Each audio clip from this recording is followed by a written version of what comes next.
É com alegria e satisfação que cumprimentamos aos nossos amigos e irmãos do portal Escola Dominical, com a gloriosa paz de nosso Senhor e Salvador Jesus Cristo. Estamos dando início a mais uma pré-aula, esta ferramenta que o portal Escola Dominical disponibiliza no início da semana, para que os irmãos possam melhor preparar a sua aula da Escola Bíblica Dominical. Estamos apresentando esta pré-aula, mas o irmão leia a revista das lições bíblicas, assista a esta pré-aula, leia os textos de apoio que nós disponibilizamos no site do portal Escola Dominical ao longo da semana, veja também os links de outras videoaulas e de outros textos de apoio que nós disponibilizamos ao longo da semana nas redes sociais do portal Escola Dominical, no Twitter, no Facebook, no LinkedIn. Assista, ouça, melhor dizendo, as leituras diárias. Nós sempre temos um breve comentário em áudio das leituras diárias constantes da lição ao longo da semana, onde além de aprender a aula, o irmão poderá também ter o seu momento devocional da palavra de Deus, que deve ser diário. Se tiver algumas dúvidas durante a semana, poste a sua pergunta na sala dos professores do portal Escola Dominical. Se você não é cadastrado, o cadastramento está suspenso, mas o amado poderá comparecer ali como convidado. E no sábado à noite, às 19 horas, horário de Brasília, o irmão é convidado a assistir à transmissão ao vivo da aula do estudo preparatório da Escola Bíblica Dominical da Igreja Evangélica Assembleia de Deus, Ministério do Belém, na sede aqui em São Paulo, onde o irmão interativamente poderá elucidar as suas últimas dúvidas. Mas não deixe de comparecer à Escola Bíblica Dominical. A Escola Bíblica Dominical é a igreja local reunida, ensinando e evangelizando, ensinando a palavra enquanto evangeliza, evangelizando enquanto ensina a palavra de Deus, como nos ensina o pastor Antônio Gilberto. Neste primeiro trimestre de 2015, nós estamos estudando o tema Os 10 Mandamentos, valores divinos para uma sociedade em constante mudança. E nós hoje estamos a estudar a lição de número 11, Não darás falso testemunho. Na verdade, o título da lição poderia ser Não dirás falso testemunho, porque é este o mandamento, né? Não dizer um falso testemunho, mas ficou assim, não darás falso testemunho. É o 9º mandamento. Nós já estamos nos encaminhando ao final do estudo dos 10 mandamentos. Este mandamento é um mandamento da segunda tábua da lei. Né? Um mandamento, um preceito horizontal, um preceito que diz respeito ao relacionamento com o próximo. É por isso que nós dizemos aqui que se trata de um preceito horizontal, porque é um relacionamento entre os homens. É o 9º mandamento, que se encontra em Êxodo, capítulo 20, versículo 16. Não dirás falso testemunho contra o teu próximo. E é repetido em Deuteronômio, capítulo 5, versículo 20. E não dirás falso testemunho contra o teu próximo. Nós percebemos que a redação de ambas as relações é a mesma, a indicar que se trata de um preceito moral. Não é? Nós já vimos que o preceito moral ele é repetido na sua essência em tudo, tanto na relação em que Moisés descreve as palavras proferidas por Deus no Monte Sinai, como também na repetição que Moisés faz das 10 palavras no seu discurso, no seu primeiro discurso de despedida para o povo, que é o livro de Deuteronômio, que são 4 discursos de Moisés em que ele se despede do povo. Esse 9º mandamento, para aqueles que entendem que cada tábua tem 5 mandamentos, ele faz correspondência com o 4º mandamento, porque o 4º mandamento é o 4º mandamento da primeira tábua. O 9º mandamento é o 4º mandamento da segunda tábua. E nós vemos aqui o que se entende, aqueles que entendem que há uma correspondência entre esses dois mandamentos, entre o mandamento do sábado e o mandamento de não dizer falso testemunho. Assim entendem estes estudiosos. Lembra-te do dia do sábado para o santificar, forma par com não dirás falso testemunho. O indivíduo que não reserva um espaço para Deus, um tempo para buscar o alimento espiritual, vive só do que é material. Sem alimento espiritual, o espírito morre, a carne passa a prevalecer sobre o espírito. E a mentira, o falso testemunho, é uma das obras da carne. Somente buscando a Deus é que podemos nos firmar na verdade. A verdade é a palavra de Deus. Assim, um homem tem que reservar um tempo para buscar a Deus e ler, estudar e meditar na sua palavra. O mandamento do sábado, como nós vimos, fala do descanso da pessoa em Cristo, em Deus. Fala de nós estarmos inteiramente dedicados a Deus. E quem tem o seu tempo para o Senhor, quem consagra o seu tempo para o Senhor, não tem tempo de difamar o próximo, não tem tempo de mentir, não tem tempo de semear discórdia, não tem tempo de fofocar. E é exatamente isto que o 9º mandamento proíbe. Ele proíbe a difamação do próximo, ele proíbe o uso da mentira, o uso da fofoca, o uso da hipocrisia. Por isso há uma perfeita correspondência entre o 4º mandamento da primeira tábua e o 9º mandamento, que é o 4º mandamento da segunda tábua. Aliás, o apóstolo Paulo também entendia que os mandamentos eram 5 em cada tábua. É o que nós vemos no livro de Romanos, capítulo 13, versículo 9, que inclusive faz parte da nossa leitura diária desta lição, é a leitura diária de sexta-feira. Quando Paulo está falando do amor ao próximo, e os irmãos se lembram que na primeira tábua, Jesus resumiu a primeira tábua pelo primeiro e grande mandamento: amarás ao Senhor teu Deus de todo o teu coração, de toda a tua alma e de todo o teu pensamento. A isso se resumem os 5 primeiros mandamentos. E a segunda tábua, Jesus disse que se resume no 2º mandamento, que é semelhante ao primeiro: amarás ao teu próximo como a ti mesmo.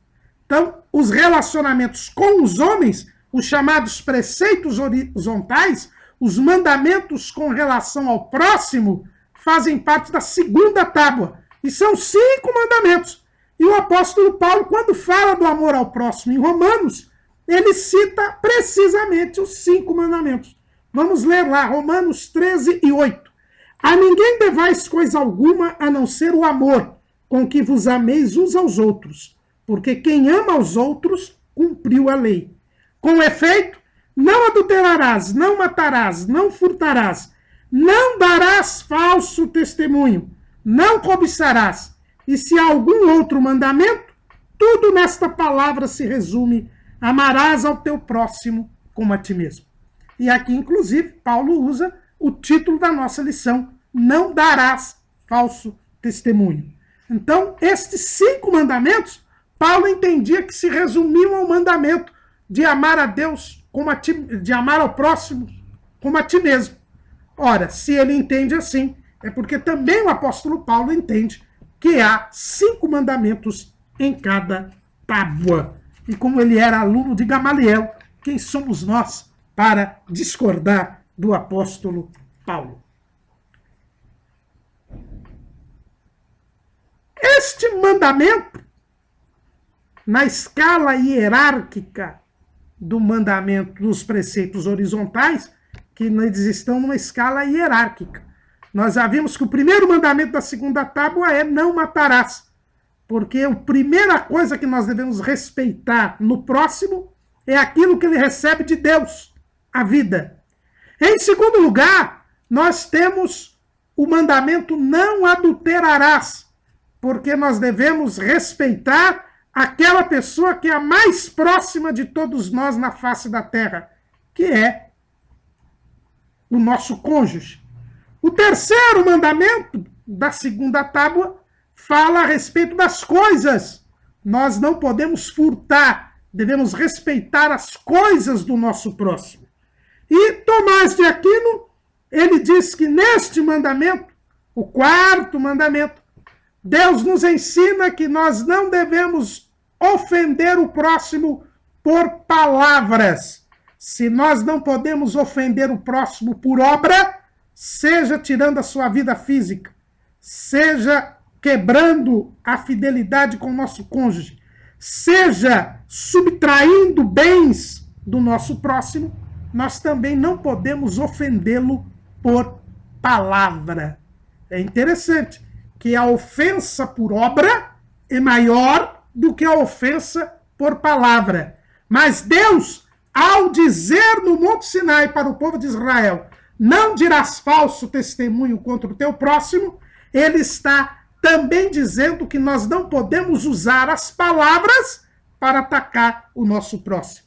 Não só ofendê-lo na pessoa, não só ofendê-lo no patrimônio, através de atos, de obras, mas também não podemos, de forma alguma, ofendê-lo por palavra. Porque o amor ao próximo, ele deve ser um amor tanto por palavra quanto por obra.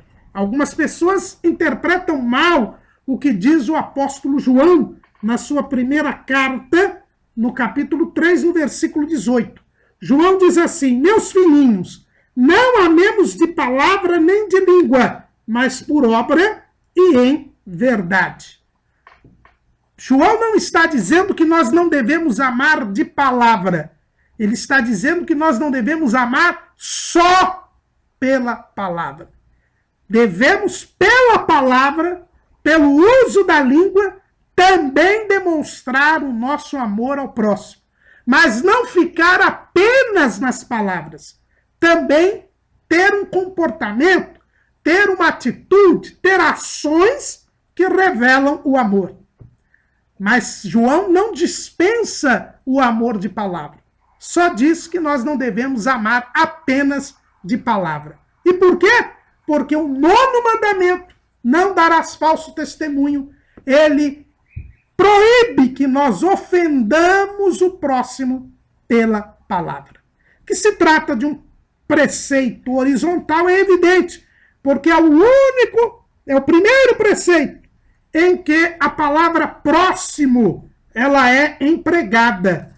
Não é? Até aqui, embora os mandamentos se refiram ao próximo, não matarás, não adulterarás, não furtarás, a palavra próximo não é mencionada. Mas neste mandamento, no 9º mandamento, nós temos a menção da palavra próximo. Não dirás falso testemunho contra o teu próximo. E quem é o próximo? É qualquer pessoa. Jesus deixou bem claro para nós quem é o próximo quando responde a uma pergunta de um doutor da lei que quis se justificar diante de Jesus. Lá em Lucas, no capítulo 10, nós encontramos o seguinte, versículo 25. E eis que se levantou um certo doutor da lei tentando-o e dizendo: mestre, que farei para herdar a vida eterna? E ele lhe disse: que está escrito na lei? Como lês? E respondendo ele, disse: amarás ao Senhor teu Deus de todo o teu coração, de toda a tua alma, de todas as tuas forças e de todo o teu entendimento, e ao teu próximo como a ti mesmo. E disse-lhe: respondeste bem, faze isso e viverás. Ele, porém, querendo justificar-se a si mesmo, disse a Jesus: e quem é o meu próximo? E para responder esta pergunta, Jesus conta a parábola do bom samaritano e mostra que o samaritano, que tinha todos os motivos para não ajudar aquele homem que estava meio morto à beira do caminho, ele pega aquele cidadão, passa o óleo, o azeite sobre ele, leva-o a uma estalagem e diz para que cuidem dele, e ele pagaria tudo que fosse gasto quando ele voltasse de viagem. aquele samaritano era o próximo. A pessoa que menos um judeu poderia imaginar que pudesse ser o próximo. Jesus disse que era o próximo. E aí ele ensina que o próximo é qualquer pessoa. Então nós não podemos dizer falso testemunho contra ninguém, porque próximo é qualquer pessoa. Qualquer pessoa é o nosso próximo. O preceito é: não dirás falso testemunho contra o teu próximo. Se nós formos ver o original hebraico, que nos ensina o que quer dizer estas palavras, o texto original usa as palavras aná, que quer dizer responder, testemunhar, a palavra veriacá, que quer dizer prejudicial, ruim, e a palavra sheker, que quer dizer mentira e falsidade. Então, nós vemos aqui que quando o texto diz não dirás falso testemunho contra o teu próximo, está dizendo que nós não podemos falar algo de ruim, algo de mentiroso para que diga respeito ao nosso próximo.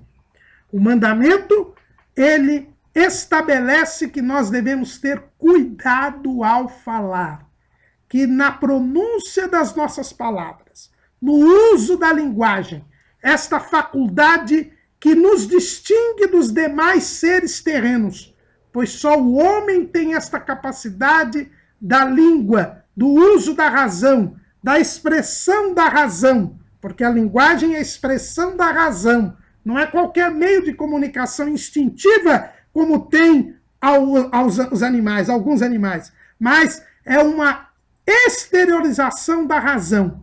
A partir do momento que nós exteriorizamos o nosso raciocínio, o nosso pensamento, que nos faz diferentes dos outros seres terrenos, nós não podemos usar isso para prejudicar, para usar de falsidade e de mentira contra o nosso próximo. Nós não podemos usar da palavra para enganar. E é interessante que no livro de Levítico, no capítulo 19, nós já dissemos que este capítulo é o capítulo do próximo na lei de Moisés.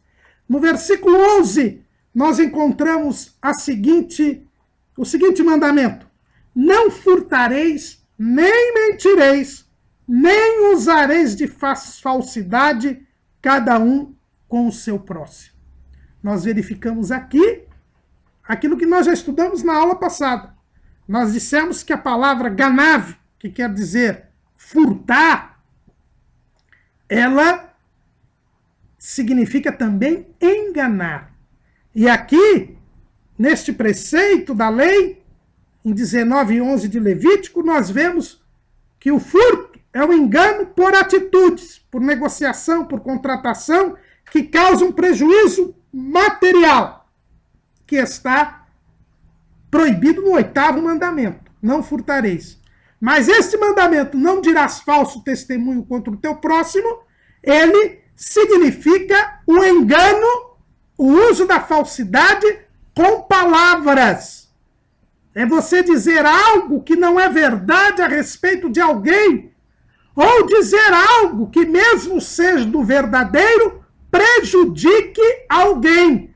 Porque aqui, no sentido de não dirás falso testemunho, está tanto a ideia da mentira, quanto a ideia do prejuízo, do prejudicar. É isso que nós tiramos das palavras originais do texto hebraico deste mandamento. É não só mentir, mas também prejudicar o próximo, através do uso de palavras, através de informações que são dadas, de notícias que são veiculadas. É quando eu uso a minha língua para mentir ou para prejudicar alguém, mesmo dizendo a verdade. É o cuidado que nós devemos ter com a nossa língua. E Tiago, irmão do Senhor, um grande mestre judaico, ele nos lembra o cuidado que nós devemos ter com a língua, que é um membro que pode ser inflamado pelo inferno e que, como um leme, conduz todo o corpo, todo o organismo, todo o ser de alguém.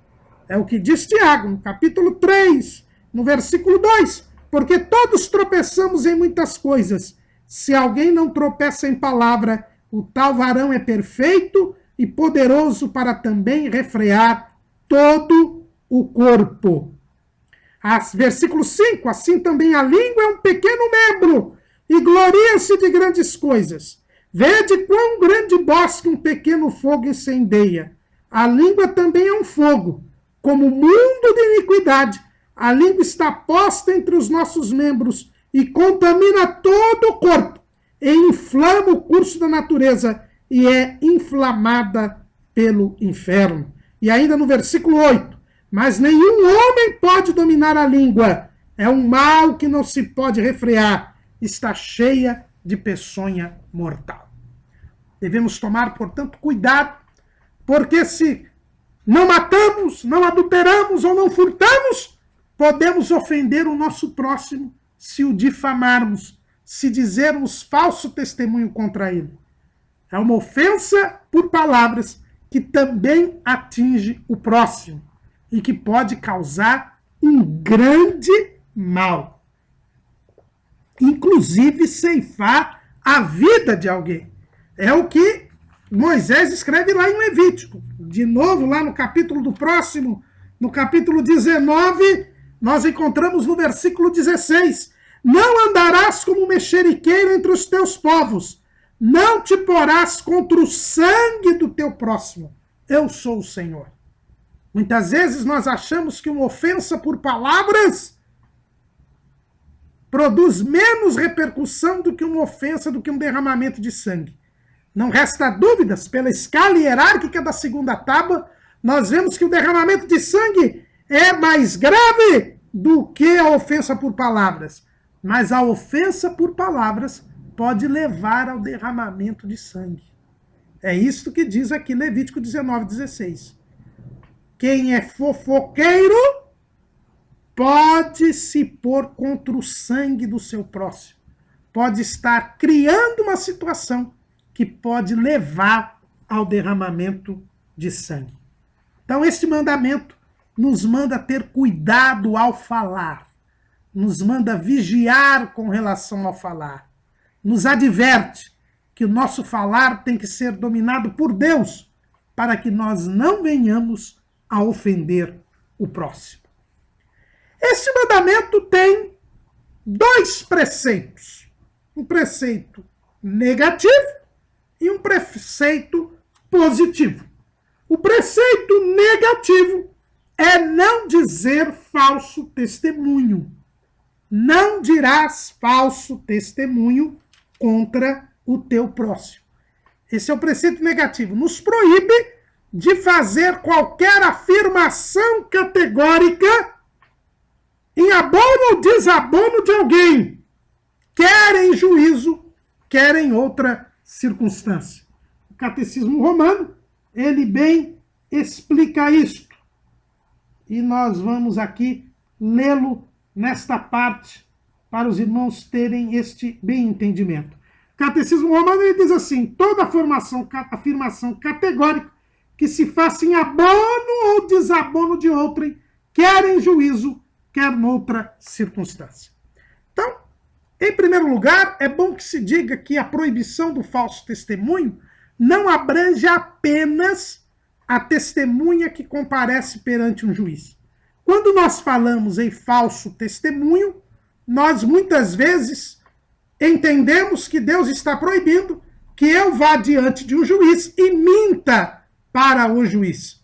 É o artigo 342 do Código Penal. O artigo 342 do Código Penal brasileiro, ele fala a respeito deste crime. E nós colocamos aí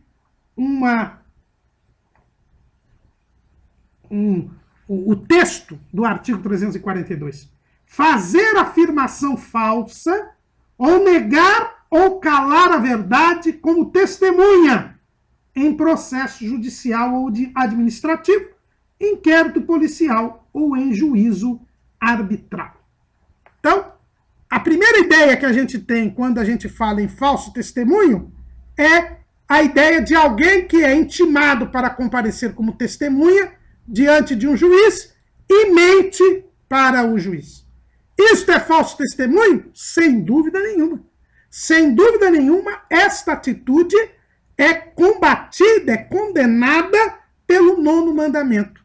Mas não é só isso. Há pessoas que acham que porque não estão diante de um juiz, diante de um delegado de polícia, diante de um promotor de justiça, ela não está ferindo este mandamento. Mas, como nós lemos aqui, qualquer afirmação que eu fizer a respeito de alguém que não corresponda à verdade, eu estarei infringindo o preceito negativo deste mandamento.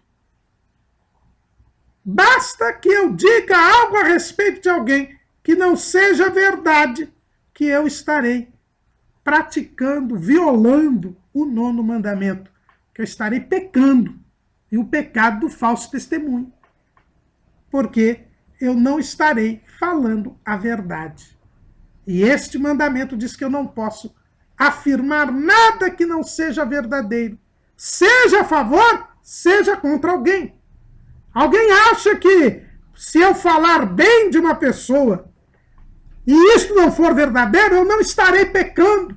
Mentira, irmãos. E é dupla mentira. Eu estarei mentindo, mesmo quando eu falo bem a respeito de alguém, quando isto não é verdadeiro. Eu também estarei violando o 9º mandamento. Mas, irmão Caramuru, não foi dito que a ideia hebraica original é de prejudicar? Olha, eu não estarei prejudicando, eu estarei beneficiando esta pessoa, falando bem dela, mesmo que aquilo não seja verdade. Estarei usando de amor para com esta pessoa. Irmão, você estará prejudicando esta pessoa, mesmo falando bem dela. Porque a partir do momento que nós mentimos, a mentira ela é intrinsecamente má. Nós vamos falar disso daqui a pouco. Portanto, não se pode tirar nada do imundo, não se pode tirar o puro, como já dizia Jó. Se a mentira é má por natureza, dela não se pode tirar nenhuma bondade. E existe um outro problema. A mentira, ela abala o relacionamento entre as pessoas. Porque o relacionamento entre as pessoas exige a verdade. Porque é preciso que nós tenhamos um grau de confiança entre as pessoas. Senão a convivência se torna impossível. Se não há um grau mínimo de confiança, não há convivência possível. E a mentira, ela solapa, ela destrói a confiança entre as pessoas. Quando uma pessoa mente e esta mentira é descoberta, está ferida de morte a confiabilidade desta pessoa. A confiança é dissipada.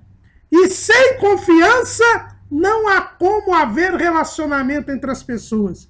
E sem relacionamento, o homem é prejudicado, porque ele é um ser social, ele é um ser gregário, ele precisa dos outros, ele precisa conviver, ele não pode viver só, como já o Senhor havia visto Adão e como está escrito lá em Gênesis 2,18.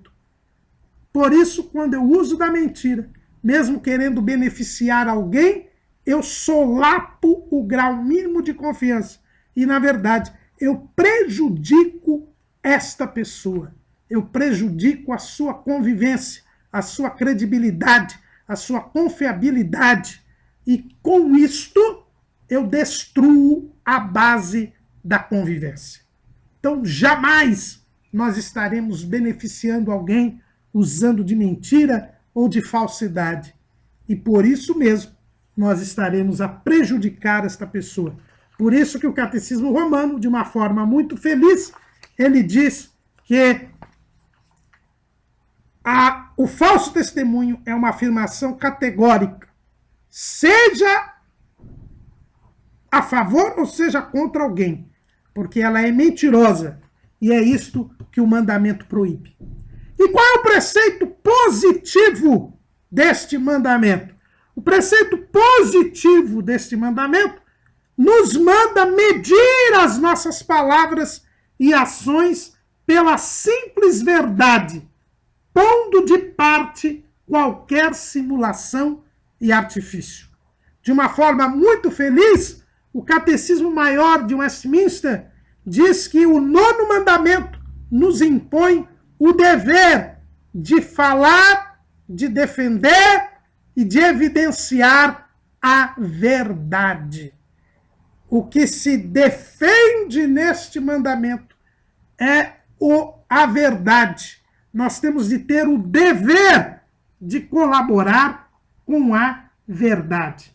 O Catecismo Maior de Westminster, e nós vamos ler aqui, diz que nós temos o dever de conservar e promover a verdade entre os homens e a boa reputação de nosso próximo. É isto que nos manda este mandamento. Ele nos manda conservar e promover a verdade entre os homens e a boa reputação do nosso próximo. É por isso que o apóstolo João, lá na sua 3ª epístola, ele mostra o que lhe dava alegria. O velho João, já provavelmente quando escreveu essas epístolas, o único apóstolo ainda vivo de Jesus Cristo, ele diz assim no versículo 3 da sua 3ª epístola: porque muito me alegrei quando os irmãos vieram e testificaram da tua verdade, como tu andas na verdade. O que dava alegria a João é saber que o presbítero Gaio, ele era um homem que vivia conforme a verdade, andava na verdade, testificava da verdade, era um homem que falava a verdade, era um homem em quem não havia mentira, não havia simulação, não havia hipocrisia. E isso deixava o apóstolo João feliz, muito contente, muito alegre, porque ele sabia que quem anda na verdade chega ao céu. E que nós devemos andar na verdade. É esse o preceito positivo do 9º mandamento. Ele nos manda andar na verdade. E para andar na verdade, nós temos que seguir a palavra de Deus. Porque Jesus, na sua oração sacerdotal, ele orou ao Pai e pediu dizendo: santifica-os na verdade, a tua palavra é a verdade. É por isso que este mandamento nos manda, repetindo aqui as palavras do Catecismo Maior de Westminster, conservar e promover a verdade, bem como a boa reputação do nosso próximo. E aqui vem um outro lado também deste mandamento, que poderíamos dizer que é um outro preceito positivo, né? Um desdobramento desse preceito positivo. Não é não só falar a verdade, como conservar e promover a boa reputação do próximo. Nós não podemos difamar o próximo.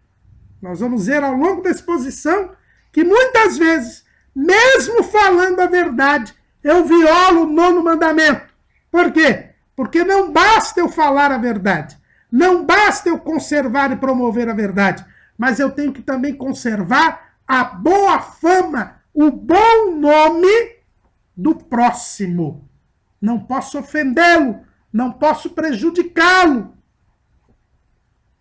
E muitas vezes, ao falar a verdade indevidamente, eu prejudico o próximo. E aí eu também violo o 9º mandamento. Então, o preceito negativo deste mandamento é não mentir, não dizer falso testemunho, não usar de falsidade, não falar coisas que não são verdadeiras a respeito de alguém, ainda que com o suposto intuito de beneficiá-lo, que eu não vou beneficiá-lo. E o preceito positivo é o dever de conservar e promover a verdade e a boa reputação do próximo.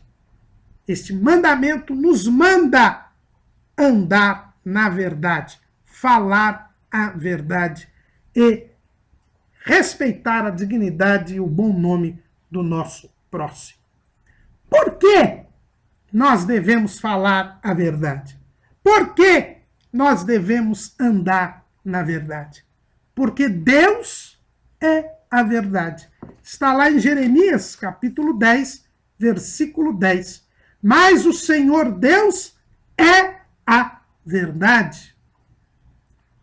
O Jesus Cristo é a verdade.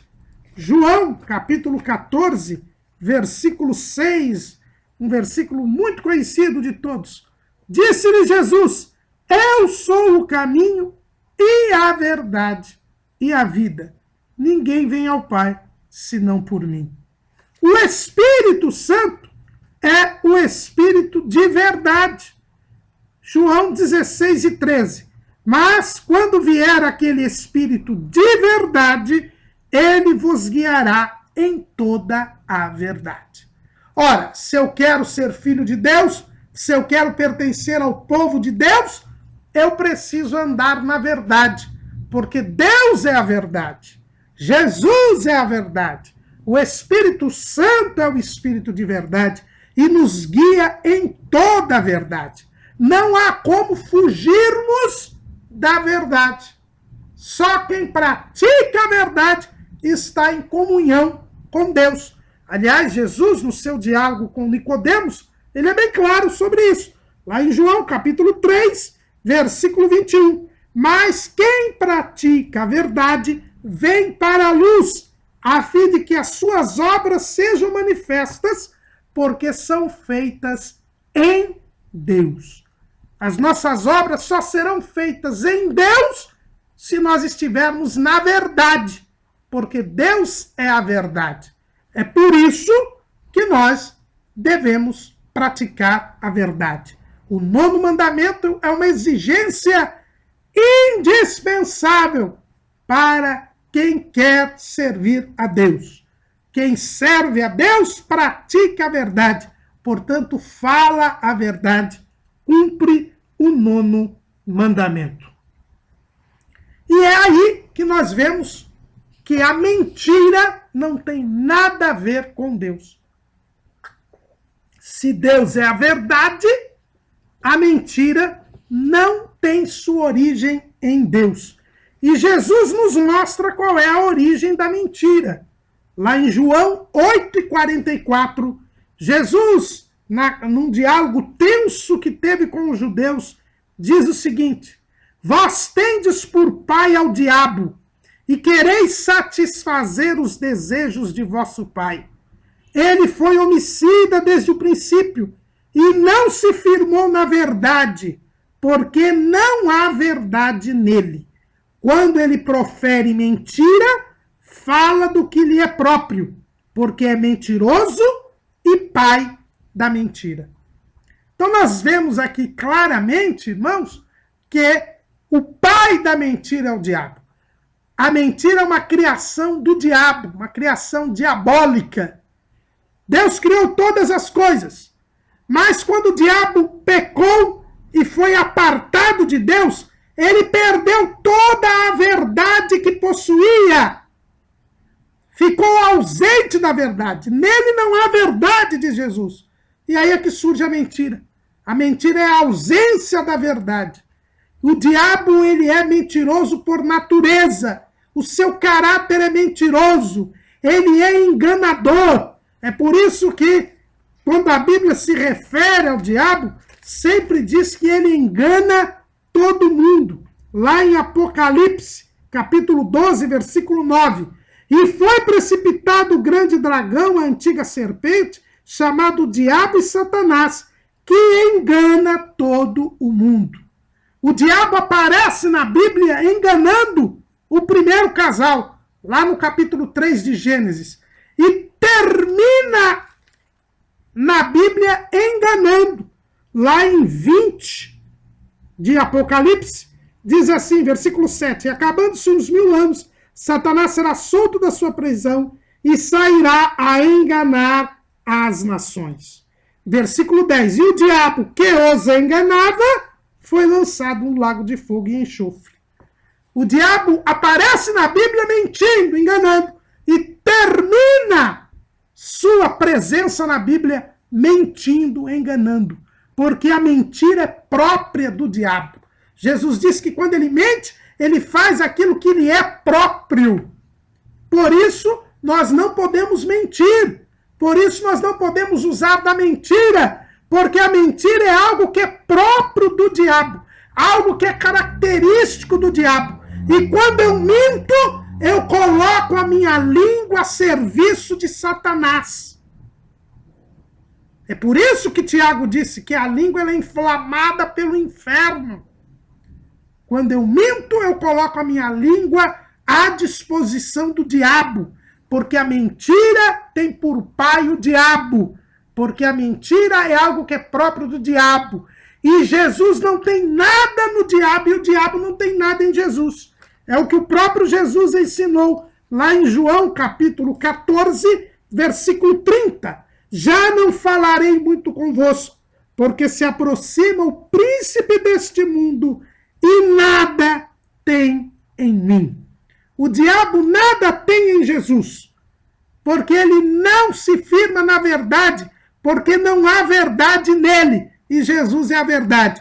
Por isso, toda e qualquer mentira é diabólica, toda e qualquer mentira é pecaminosa. E nós insistimos nisso. João, na sua primeira carta, no capítulo 2, no versículo 21, ele diz assim, não vos escrevi porque não soubesses a verdade, mas porque a sabeis, e porque nenhuma mentira vem da verdade. Nenhuma mentira vem da verdade. Por isso não existe mentira santa. E é triste, irmãos, falarmos isso.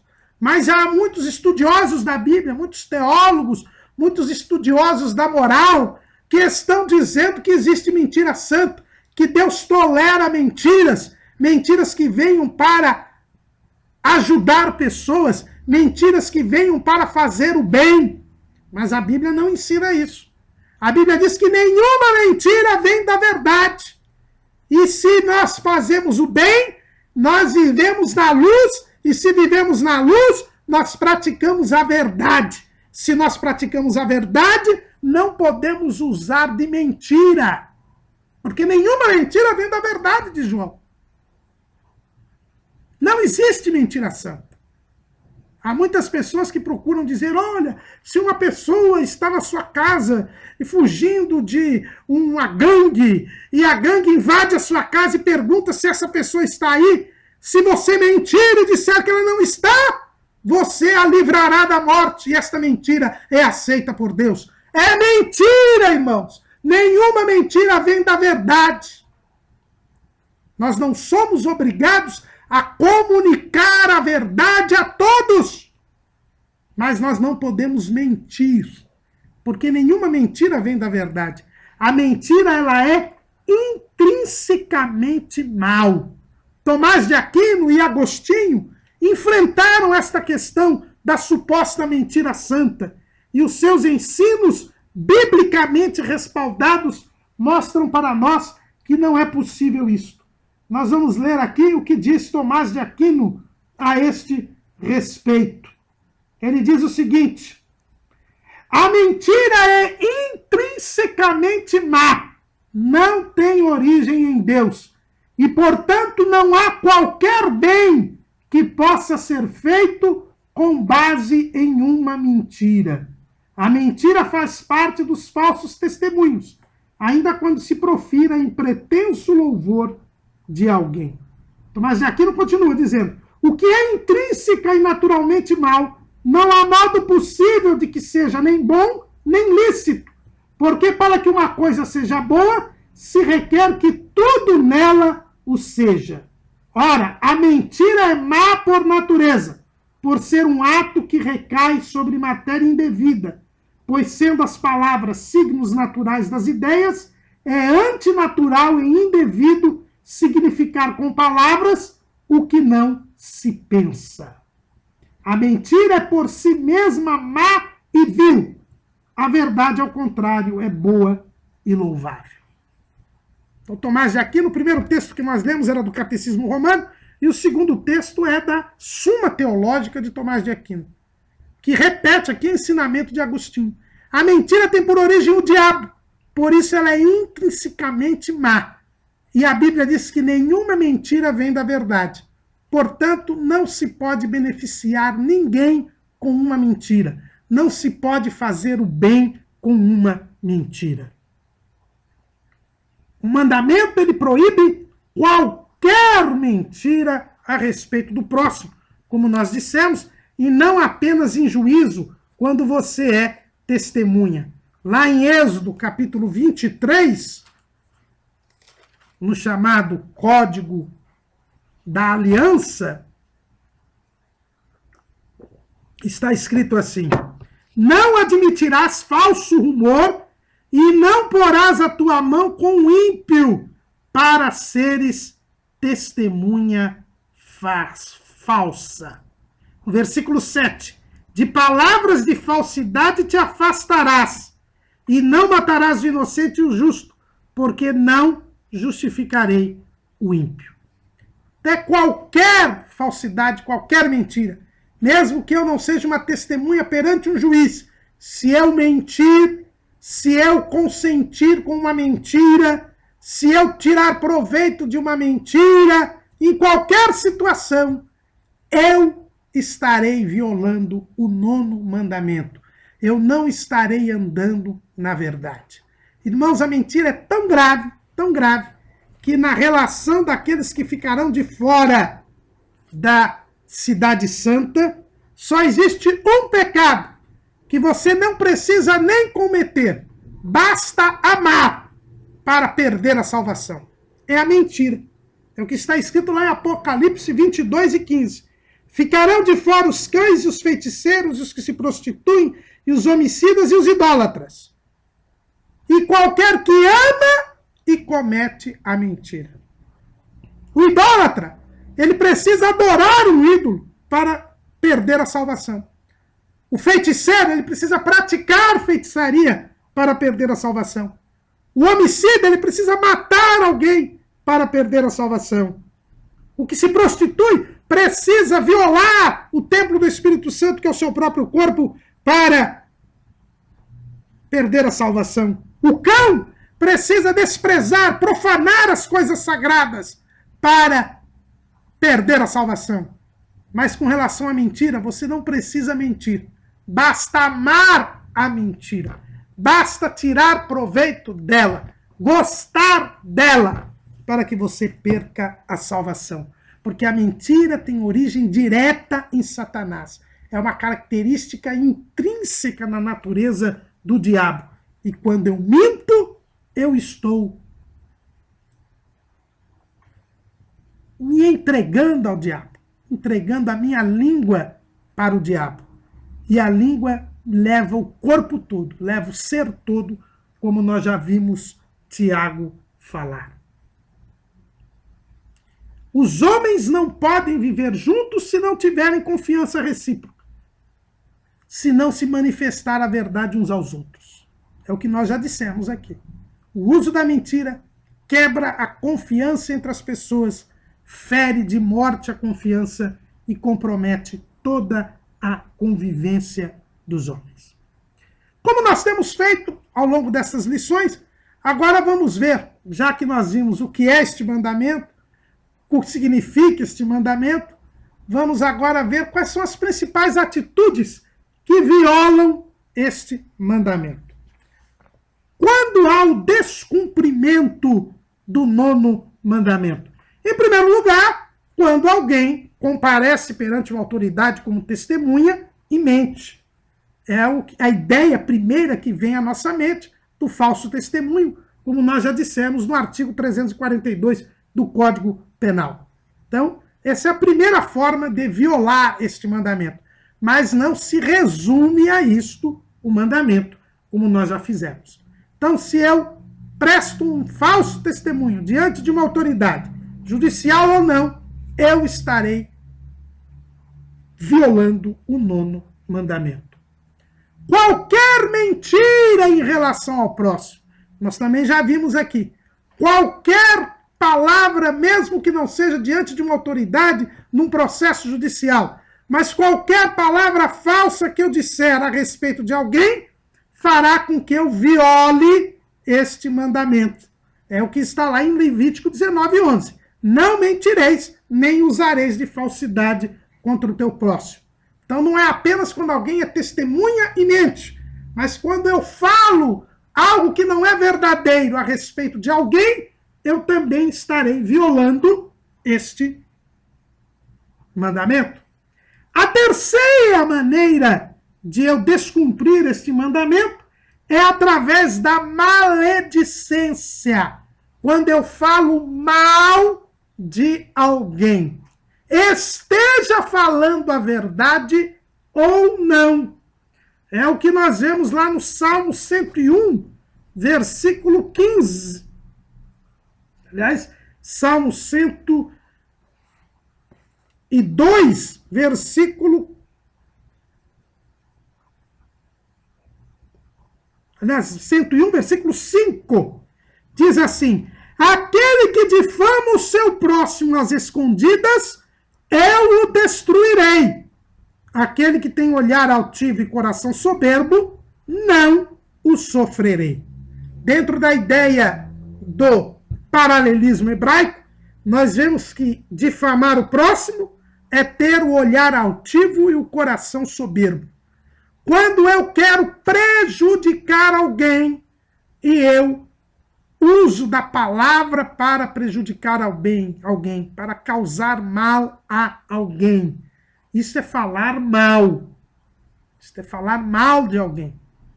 E nós não podemos falar mal. Tiago, ele mostra isto com muita clareza, para alguém não achar que isso era só no tempo da lei.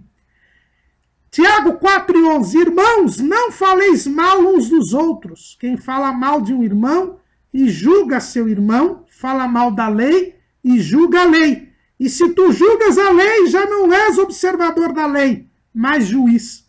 Há um só legislador e um juiz que pode salvar e destruir. Tu, porém, quem és que julgas a outrem?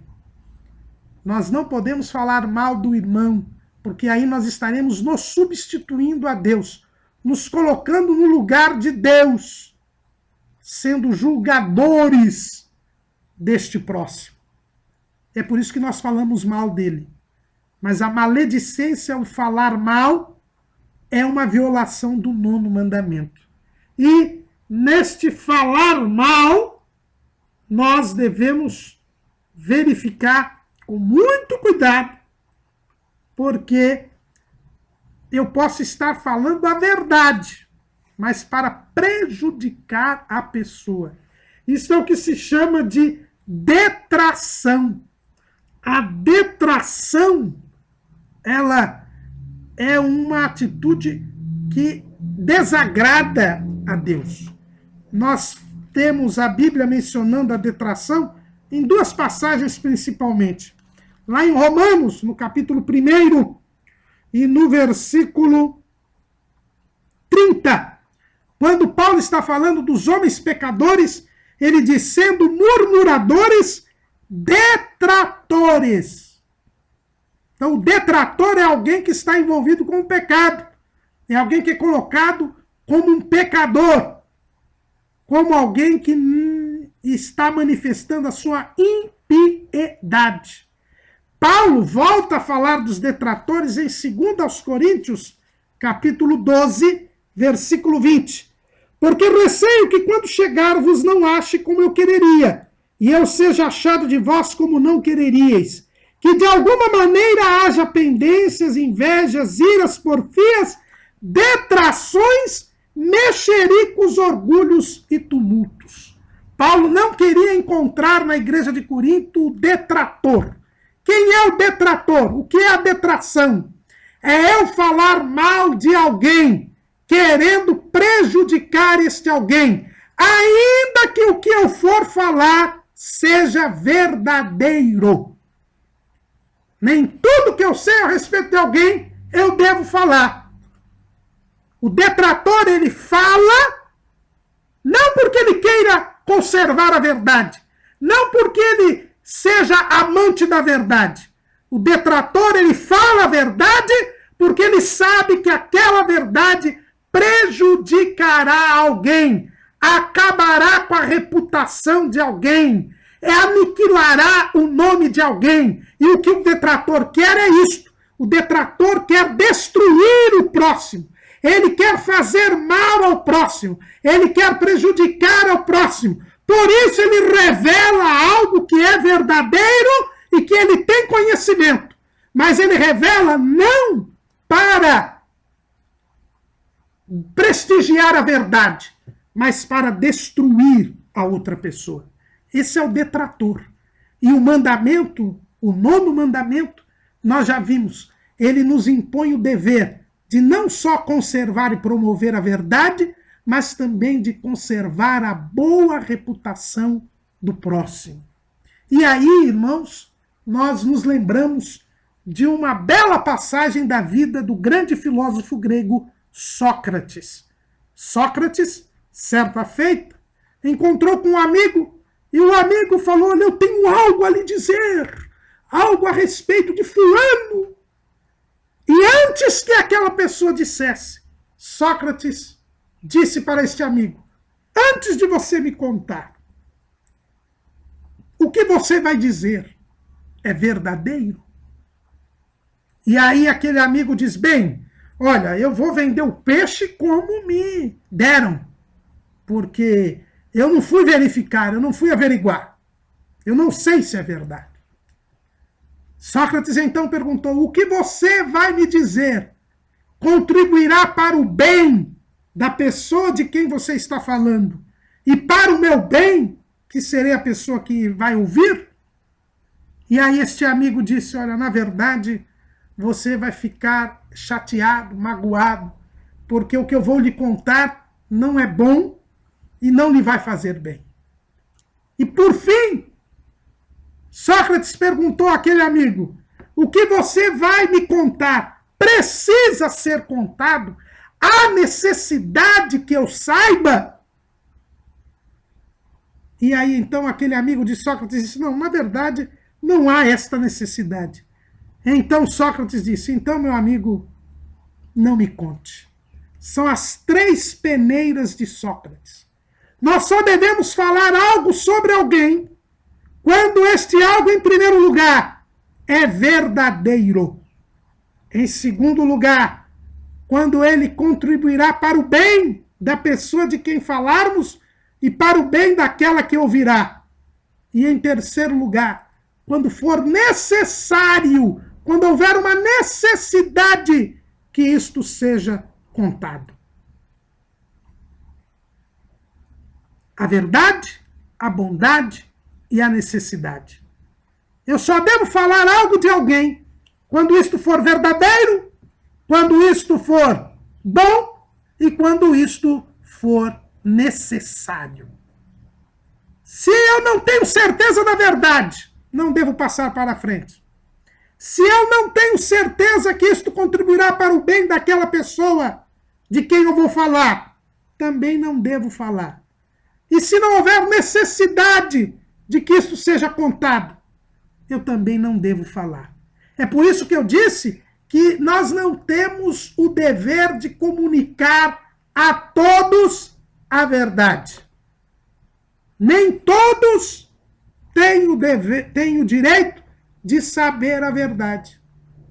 Nós devemos nos omitir quando esta verdade não for causar bem ao próximo e não houver necessidade que ela seja contada, que ela seja dita. Nós devemos nos calar. Isto não será mentira. Não confunda isto com a omissão, que é mentira. Quando eu não conto algo exatamente para enganar alguém, aí é mentira.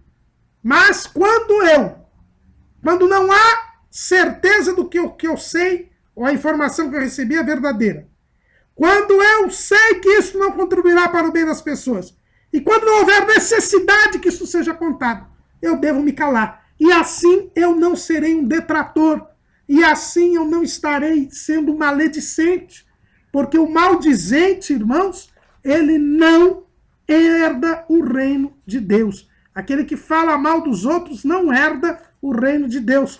Paulo, ele é bem claro, lá em 1 Coríntios, capítulo 6, versículo 10. Não erreis, nem os devassos, nem os idólatras, nem os adúlteros, nem os efeminados, nem os sodomitas, nem os ladrões, nem os avarentos, nem os bêbados, nem os maldizentes, nem os roubadores herdarão o reino de Deus. E Paulo ainda, nessa mesma carta de 1 Coríntios, no capítulo 5, no versículo 11, ele diz assim: mas agora vos escrevi que não vos associeis com aquele que, dizendo-se irmão, for devasso, ou avarento, ou idólatra, ou maldizente, ou beberrão, ou roubador, com o tal nem ainda comais. Pessoas que vivem falando mal dos outros, nós devemos nos afastar destas pessoas. Não podemos ter comunhão com estas pessoas, porque são falsos irmãos, diz Paulo. É por isso que lá em Êxodo, e nós já lemos, mas vamos ler novamente, em Êxodo 23, está dizendo assim, no versículo 7, de palavras de falsidade te afastarás. Há pessoas que correm ao encontro dos fofoqueiros, encontro daqueles que vivem falando mal dos outros, para pôr a conversa em dia, como se diz por aí. Irmãos, isto é ruim. Quem ama e comete a mentira, fica do lado de fora da cidade santa. O companheiro de maldizentes também não herdará o reino de Deus. Lá em Provérbios 26 e 20, Salomão, ele diz o seguinte: sem a lenha o fogo se apagará, e não havendo maldizente, cessará a contenda. Um dos fatores de desagregação dos grupos sociais, um dos fatores de destruição da convivência, dos relacionamentos, é o maldizente. Ele tem o mesmo papel que a lenha tem para o fogo. Se não tem lenha, o fogo se apaga. Se não tem maldizente, acaba a briga, acaba a confusão, acaba a contenda, acaba a porfia, acaba a peleja, acaba a inimizade. O maldizente é um fator de desagregação, um fator de destruição dos relacionamentos. E lá em 1 Timóteo, capítulo 5, versículo 14, Paulo diz assim: quero, pois, que as que são moças se casem, gerem filhos, governem a casa, e não deem ocasião ao adversário de maldizer. O maldizente é uma cunha que o diabo coloca no meio do povo de Deus. O maldizente é um agente de Satanás. Por isso, nós devemos evitar convivência com os maldizentes e não ser um maldizente. A maledicência é uma violação do 9º mandamento. Outra violação do 9º mandamento é o mexerico, a conhecida fofoca. Nós já lemos aqui em Levítico 19 e 16. Levítico 19 e 16, que diz assim: não andarás como mexeriqueiro entre os teus povos, não te porás contra o sangue do teu próximo, eu sou o Senhor.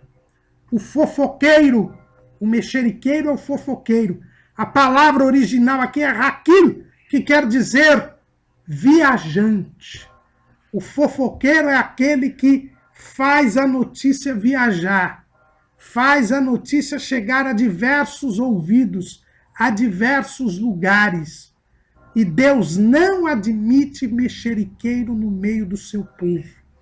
Por quê? Porque o mexeriqueiro, lembra aqui no paralelismo hebraico, ele é um fator que pode levar ao derramamento de sangue inocente.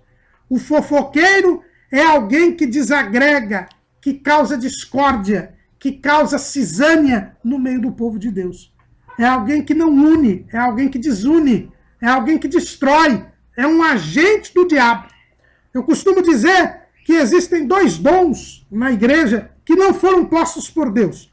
Foram criados pelos homens ou postos pelo maligno, como aquela semeia, como aquele joio que ele semeou no meio do trigo, lá na parábola do joio e do trigo.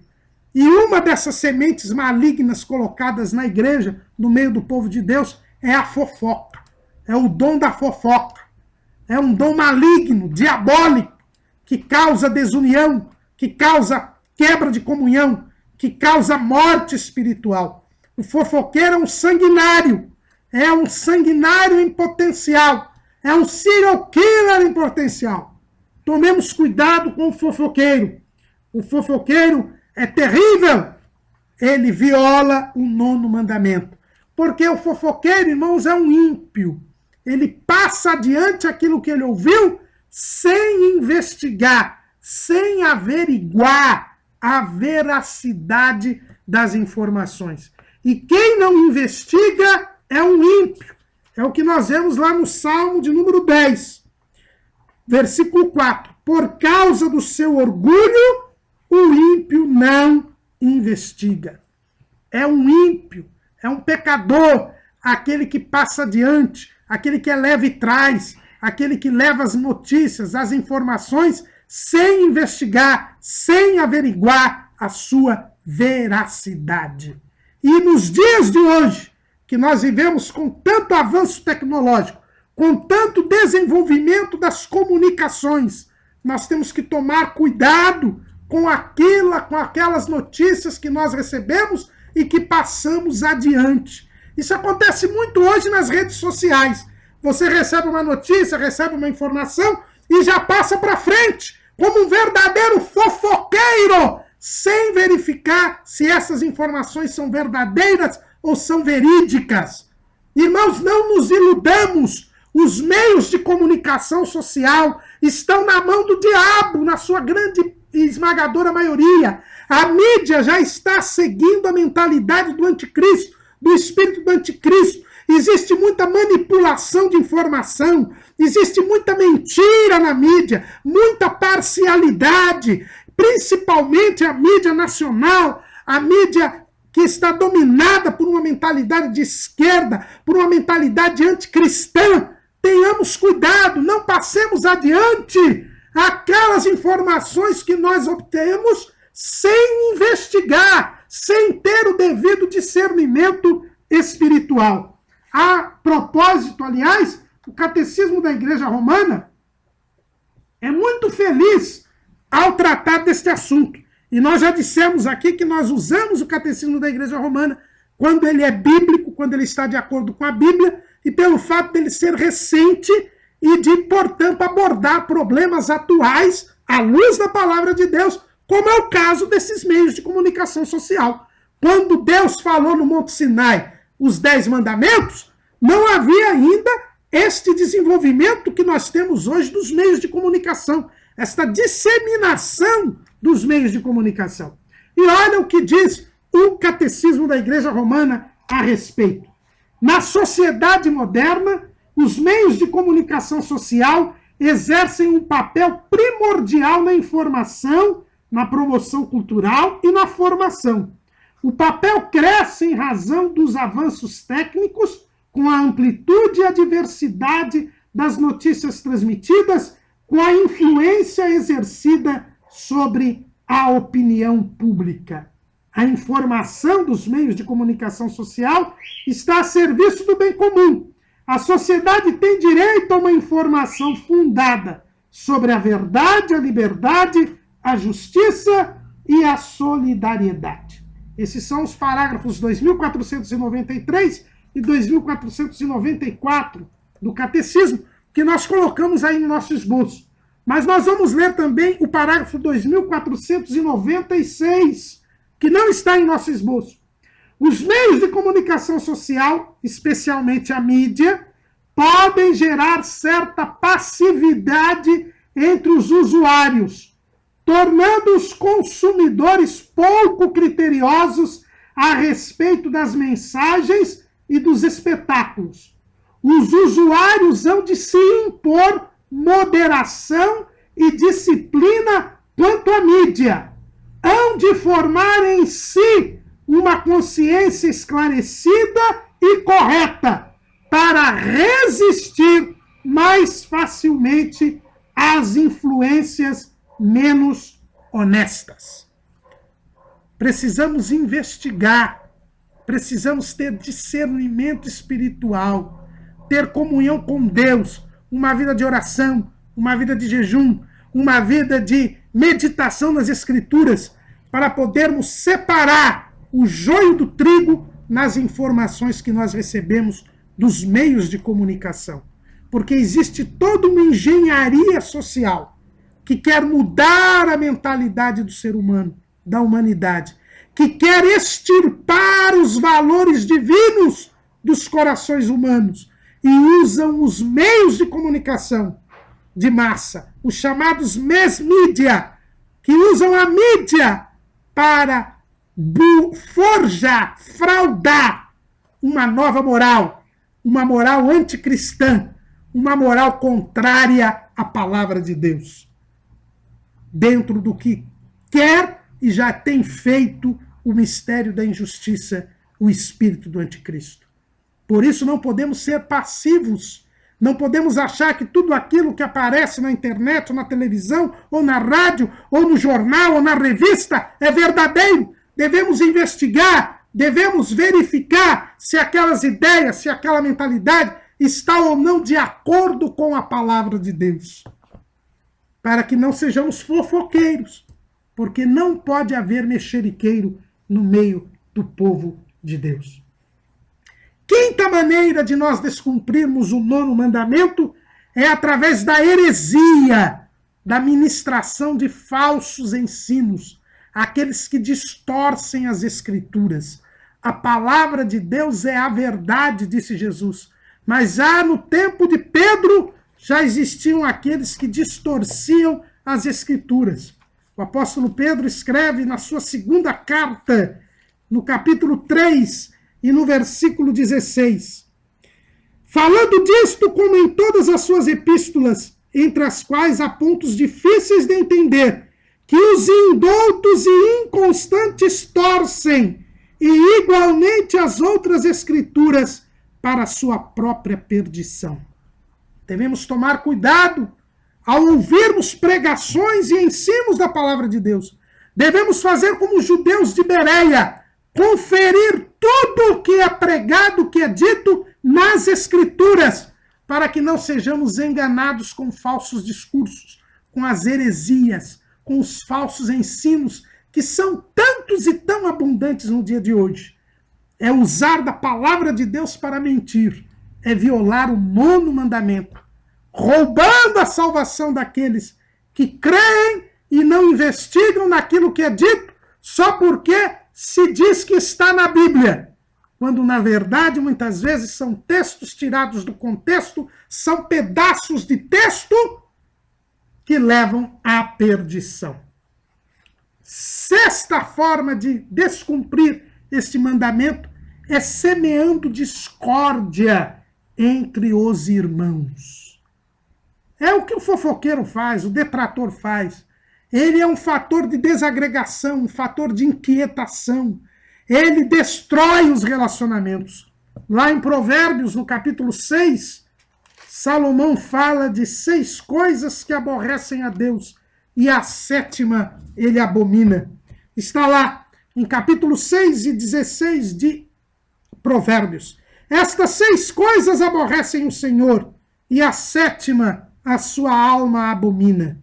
Olhos altivos, língua mentirosa, mãos que derramam sangue inocente, coração que maquina pensamentos viciosos, pés que se apressam a correr para o mal, testemunha falsa que profere mentiras, e o que semeia contendas entre irmãos. Os irmãos vejam que das 6 coisas que aborrecem o Senhor, 2 estão diretamente ligadas à violação do 9º mandamento. É a língua mentirosa e testemunha falsa que profere mentiras. Estas 2 atitudes nós já vimos aqui que são violações ao 9º mandamento. Seja a testemunha falsa que profere mentiras, seja a língua mentirosa. Porque é violação do 9º mandamento eu ir como testemunha e mentir diante de um juiz ou de outra autoridade, como também eu falar qualquer mentira com relação a alguém. Mas existe a 7ª coisa, que Deus não só aborrece, que Deus não só odeia, como Deus abomina, Deus tem nojo. É aquele que semeia discórdia entre os irmãos. É o leva e traz, que faz questão de ver a briga entre as pessoas, que gera as inimizades, as porfias, as pelejas, as dissensões, que são obras da carne. É uma cunha do diabo no meio do relacionamento entre as pessoas. Aquele que semeia discórdia entre os irmãos recebe o nojo de Deus. Deus tem nojo desse tipo de gente. E é este tipo de gente que ama a mentira e comete a mentira que ficará do lado de fora da cidade santa. Mas também é violação do 9º mandamento, o 7º pecado aí contra o 9º mandamento, a bajulação, a adulação, a lisonja. É quando alguém elogia falsamente, de forma hipócrita. Quando alguém fica adulando a pessoa, é o elogio interesseiro. Normalmente, quando alguém é elogiado, adulado, bajulado, é porque esta pessoa sabe que este alguém tem poder. E ele está querendo proteção, dinheiro, fama ou vantagem desta pessoa. É aquela pessoa que elogia, que sempre fala bem do outro para ter vantagem deste outro. Ele não gosta daquela pessoa, ele só quer usar aquela pessoa para os seus próprios propósitos, para os seus próprios interesses. E por isso ele acaba dizendo que o que é bom é mal e o que é mal é bom. E isso é violação do 9º mandamento. Lá no Catecismo Maior do Westminster está dizendo que viola o 9º mandamento quem chama o bem de mal e o mal de bem. E o adulador, ele chama o mal de bem e o bem de mal, porque o que ele quer é agradar aquela pessoa para tirar vantagem daquela pessoa. É o que está lá em Isaías, capítulo 5, versículo 20. Ai dos que ao mal chamam bem e ao bem mal, que fazem da escuridade luz e da luz escuridade, e fazem do amargo doce e do doce amargo. O salmista também fala a respeito da adulação, no Salmo de número 141. Ele diz o seguinte: fira-me o justo, será isso uma benignidade, e repreenda-me, será um excelente óleo, que a minha cabeça não rejeitará, porque continuarei a orar a despeito das suas maldades. O salmista diz que aquele que fala a verdade, mesmo me repreendendo, me censurando, este é um homem bom, é um homem que quer o meu bem. Mas aquele que não me repreende, aquele que, apesar das minhas maldades, fala bem de mim, este me prejudica. Esse não me faz bem. É o adulador, é o lisonjeador. E a lisonja, ela leva a pessoa à perdição. A mulher estranha, e nós vimos isso na aula em que nós estudamos o mandamento de não adulterarás, ela causa a destruição da alma da pessoa através da adulação, da lisonja. Olha o que está escrito em Provérbios, capítulo 6, versículo 24. Para te guardarem da má mulher e das lisonjas da língua estranha. Isto está em Provérbios 6, 24. E em Provérbios 6:32 diz assim: o que adultera com a mulher é falta de entendimento. Destrói a sua alma o que tal faz. Então, quem entra no caminho da lisonja, da adulação, da bajulação, acaba destruindo a sua própria alma.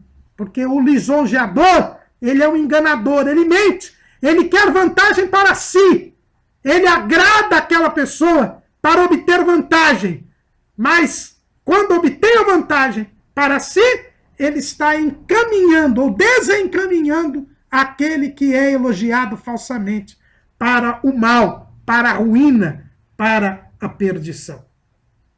Também viola este mandamento aquele que é hipócrita, aquele que fala uma coisa embora sinta outra, aquele que é um verdadeiro ator, que representa um papel, mas que na realidade é outra pessoa. O hipócrita recebeu a maior censura de Jesus. O discurso mais duro de Jesus foi contra a hipocrisia. Está lá em Mateus capítulo 23. Mateus 23, Jesus censura duramente os hipócritas, os fingidos, os dissimulados. E esses violam o 9º mandamento, porque eles enganam com suas palavras, eles falam algo, mas dentro do coração pensam outro. Eles dizem algo, mas fazem outra coisa, fazem o contrário daquilo que eles dizem. Eles violam o 9º mandamento. E Deus os abomina. E se você tem alguma dúvida a respeito da posição de Jesus com relação à hipocrisia, leia o capítulo 23 de Mateus e o irmão verá quanto Deus detesta a hipocrisia. Então, resumindo aqui, quais são as formas de descumprir este mandamento? Em primeiro lugar, sendo testemunha falsa em juízo ou perante outra autoridade. Em segundo lugar, proferindo qualquer mentira contra o próximo. Em terceiro lugar, falando mal de alguém, ainda que se esteja falando a verdade. Em quarto lugar, sendo um fofoqueiro, um mexeriqueiro. Em quinto lugar, ensinando falsas doutrinas bíblicas. Sexto lugar, semeando discórdia entre os irmãos. Em sétimo lugar, sendo um bajulador, um adulador, um lisonjeador. E em oitavo e último lugar, sendo um fingido, sendo um hipócrita. Como nós cumprimos este mandamento? O Catecismo Maior de Westminster diz, e nós já falamos aqui, nós estaremos cumprindo o 9º mandamento se nós conservarmos e promovermos a verdade entre os homens e a boa reputação do nosso próximo, assim como a nossa. Se nós falarmos a verdade, mas também se nós nos preocuparmos em não destruir o nome do próximo, somente falando o que não é bom a respeito de alguém, quando isto for verdadeiro, quando isto trouxer bem para a pessoa de quem falamos e para a pessoa que ouve, e quando for necessário que nós divulguemos esta má fama. Quando nós falarmos somente a verdade, seja em juízo, seja fora dele. Se nós andarmos na verdade, se nós nos vestirmos do cinturão da verdade, que é uma das peças da armadura de Deus, se nós só falarmos a verdade, nós estaremos cumprindo este 9º mandamento. E se nós considerarmos o outro com amor, omitindo qualquer coisa que possa denegrir a imagem de alguém, quando a revelação deste fato não for boa nem necessária. Se eu guardar a imagem, se eu preservar a imagem do meu próximo, mesmo sabendo coisas que o denigram, mas não as contando, se isto não contribuir para o seu bem e se isto não for necessário. Fazendo estas 3 coisas, nós estaremos cumprindo o 9º mandamento.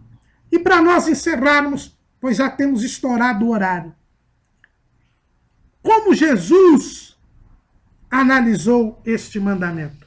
Qual foi o aprofundamento que Jesus deu a este mandamento? No Sermão do Monte, naquela parte em que Jesus fala da lei do reino, nós já vimos que ele trata dos mandamentos em relação ao próximo. Ele começou tratando do mandamento de não matar, depois ele tratou do mandamento de não adulterar, depois nós vimos que ele tratou do mandamento de não tomar o nome de Deus em vão, que tem a ver com o mandamento de não furtar, como nós vimos na aula passada. Mas ao tratar do mandamento de não tomar o nome de Deus em vão, Jesus disse lá em Mateus 5,37, seja, porém, o vosso falar sim, sim, não, não, porque o que passa disto é de procedência maligna. Aqui, além do Senhor estar dizendo a respeito do terceiro mandamento, de não tomar o nome do Senhor Deus em vão, aprofundando-o, como nós vimos na lição de número 5, além de ele estar também falando que nós não devemos enganar com atitudes o nosso próximo, cumprindo os nossos contratos, não nos enganando, que tem a ver com o sexto mandamento, com o oitavo mandamento, que é o mandamento de não furtar, como nós vimos na lição passada, na lição de número 10, ele também fala sobre falar a verdade. Aqui também está envolvido o nono mandamento, porque quando o nosso falar é sim, sim, não, não, é porque nós sempre falamos a verdade, nós sempre falamos aquilo que corresponde à realidade, e portanto nós estamos cumprindo o nono mandamento, que nos manda conservar e promover a verdade. Mas não é só neste ponto que Jesus fala a respeito do mandamento, mas ele vai além. Como todos os mandamentos, Jesus os aprofunda. Depois de ter falado sobre o mandamento de não perjurar, Jesus diz, lá em Mateus 5,43, ouvistes o que foi dito, amarás o teu próximo e aborrecerás o teu inimigo. Eu, porém, vos digo, amai a vossos inimigos, bendizei os que vos maldizem, fazem bem aos que vos odeiam e orai pelo que vos maltratam e vos perseguem. Jesus manda bendizer aquele que nos maldize. Aqui estava escrito, na lei de Moisés, não dirás falso testemunho contra o teu próximo. E o próximo nós temos de amar. Mas os judeus entendiam que o inimigo não era próximo. Próximo era o amigo, era aquele que estava próximo de nós, era aquele que queria o nosso bem. E por isso nós devíamos amá-lo. O próximo como a nós mesmos. Próximo é aquele que está perto. Mas Jesus diz, próximo é qualquer pessoa. Lembra-se da parábola do bom samaritano? Que o doutor da lei queria se justificar. E aí perguntou a Jesus quem era o próximo, achando que Jesus iria lhe dizer que o próximo era aquele que lhe queria bem. Mas Jesus aqui aprofunda o mandamento.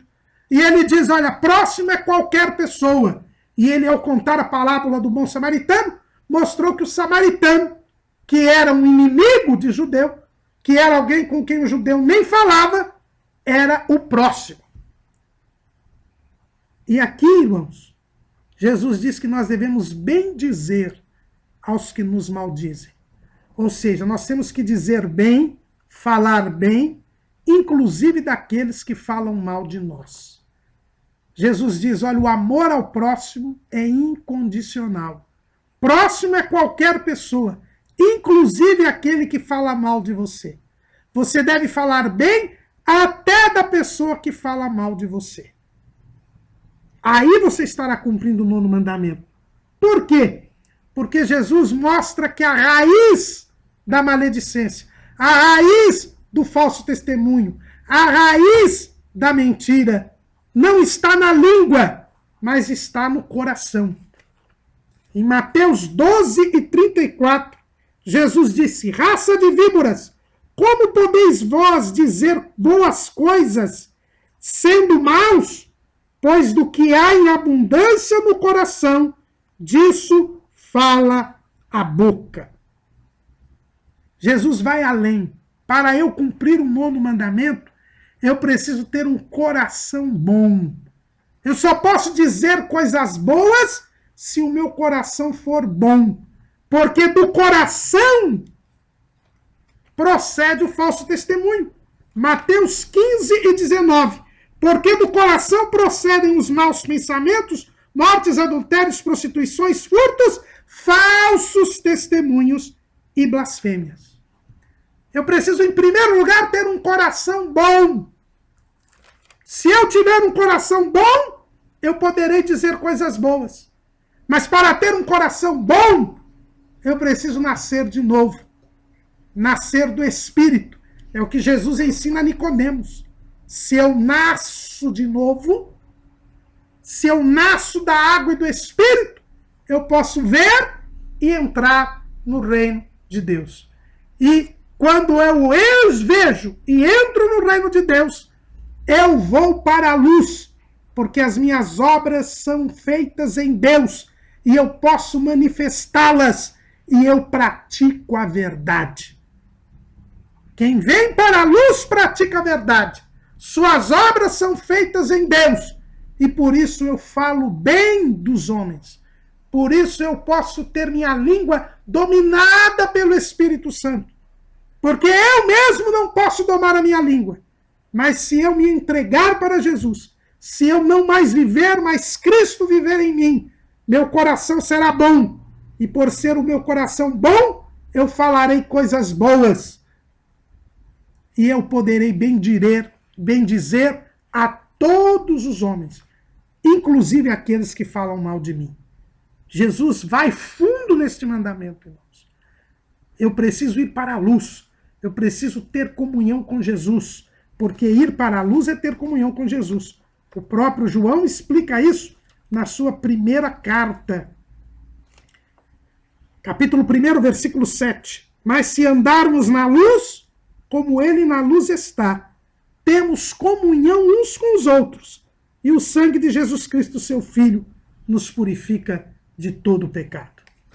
Quando Jesus fala para Nicodemos que aquele que vem para a luz pratica a verdade, nós já lemos, nós vamos ler de novo, porque todo aquele que faz o mal aborrece a luz e não vem para a luz, para que as suas obras não sejam reprovadas. Mas quem pratica a verdade vem para a luz, a fim de que as suas obras sejam manifestas, porque são feitas em Deus. Jesus, ele aprofunda este mandamento, para eu falar bem do outro, para eu não violar o 9º mandamento. Eu preciso ter um coração bom. Eu preciso ter perdoado os meus pecados por Jesus. Ir para a luz. Andar na luz. Andar na verdade. E aí eu terei comunhão uns com os outros. E aí as minhas obras serão feitas em Deus. E eu poderei falar bem das pessoas. Mas Jesus não só aprofundou este mandamento, mas ele nos deu o exemplo pessoal de observância deste mandamento. Porque, como está escrito lá em 1 de Pedro 2 e 22, em cumprimento ao que havia sido profetizado por Isaías, em Isaías 53 e 9, está escrito: o qual não cometeu pecado, nem na sua boca se achou engano. Jesus nunca mentiu. Jesus nunca falou mal de ninguém. Jesus nunca fez fofoca. Jesus nunca semeou discórdia entre os irmãos. Jesus nunca desagregou. Na sua boca não se achou engano. A sua língua era dominada pelo Espírito Santo. Era domada pelo Espírito de Deus. E por isso ele nunca fez injustiça. Este é o exemplo que ele nos deixa. E nós devemos também nos deixar domar pelo Espírito Santo, nos deixar dominar pelo Espírito Santo. E a língua, que é o último membro que resiste ao Espírito Santo. Tanto que o envolvimento completo do Espírito Santo, que é o revestimento de poder, o batismo com o Espírito Santo, como ensina o evangelista Luiz Henrique, é demonstrado pelo falar em línguas. A mostrar que a língua é o último membro que se rende ao Espírito Santo.